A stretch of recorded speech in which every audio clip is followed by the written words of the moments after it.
Prophet ﷺ, people were rude to him. The desert Arabs were rude to him.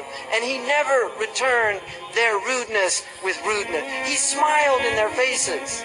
He returned their bad manners with good character. And this is what he taught us to do with people.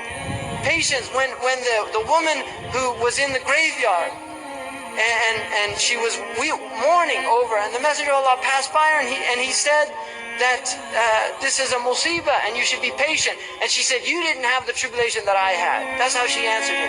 And he just left her. Now look at the character there. He didn't say, don't you know who I am? I'm the Messenger of Allah. You can't talk to me like that. He didn't say that. He saw she was musab. She was in tribulation. He left her to be in her tribulation. He gave her nasiha and she didn't accept it, but he recognized her psychological state. She was in a state that it was not useful or beneficial to continue with her, and so he left her. This is wisdom. This is hikmah. And then he went to his house and somebody came by and he said, don't you know who that was? That was the Messenger of Allah. Suddenly remorse entered her heart. Astaghfirullah. And she went to his house and knocked on the door. Ya Rasulullah, I didn't know it was you. Patience that Allah wants is at that point.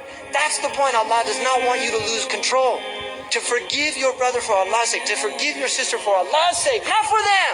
To do it for Allah subhanahu wa ta'ala. Really. There's people in here that haven't talked to their brother or their sister, or some of them to their mothers and their fathers. Don't be that person. Don't cut off your bloodship bonds. Don't be that person.